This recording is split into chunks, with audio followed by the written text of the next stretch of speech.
ચાલો બાળકો અહીંયા ધ્યાન. અહીંયા મેં વસ્તુના ચિત્રો દોરેલા છે. એની આકાર, સપાટી, ધાર અને ખૂણા. તો આકાર કયો છે એ કહેવાનો છે, સપાટી કેટલી છે, ધાર કેટલી છે અને ખૂણા કેટલી છે તમારે કહેવાની છે. અહીંયા જે વસ્તુ છે એનો આકાર કેવો છે? સમઘન છે. કેવો છે? અહીંયા લખીશું આપણે સમઘન. એને સમઘનમાં આ સમઘન છે તો સમઘનની સપાટી કેટલી હોય? કેટલી હોય? 6 હોય. તો લખવાનું છે અહીંયા 6. સમઘનની ધાર કેટલી હોય? તો ધાર હોય 1 2 3 4 5 6 7 8 9 10 11 ને 12 ધાર હોય. ત્યારબાદ ખૂણા. જો જ્યાં 3 રેખા ભેગી થતી હોય ત્યાં ખૂણા બને. ખૂણા કેટલા છે?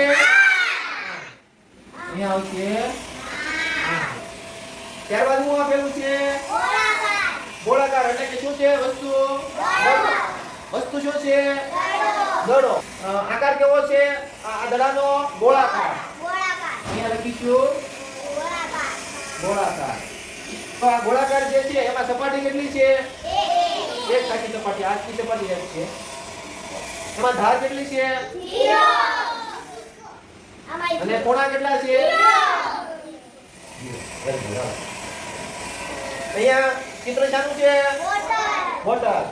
બોટલનો આકાર કેવો છે? આ બોટલનો આકાર નળાકાર. તો અહીંયા લખવાનું છે નળાકાર.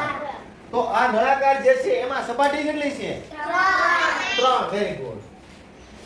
1 2 અને નીચે 3. એમાં ધાર કેટલી છે? ધાર આવી ધાર 2 ધાર છે. કેટલી છે? 2 ધાર છે. અને ખૂણા? ખૂણા કેટલા છે આમાં? 0 આવશે. ખૂણો એક પણ ન હોય. ક્યાંય ખૂણો નથી આમાં. ત્યારબાદ આ છે શું છે?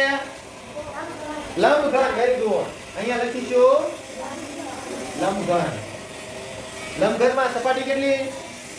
સપાટી 6. જે રીતે સમઘનમાં હોય એ જ રીતે લંબઘનમાં સપાટી હોય. લંબઘનમાં ધાર કેટલી થશે? 12. અને ખૂણા 8. Very good.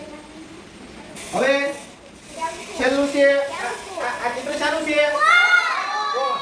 તો કોણ જે છે એનો આકાર કેવો છે? શંકુ આકાર છે. કેવો છે?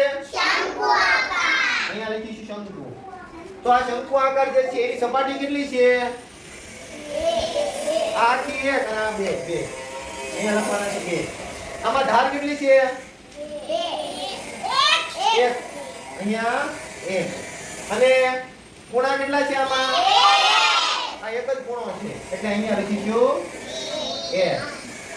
Very good. ચાલો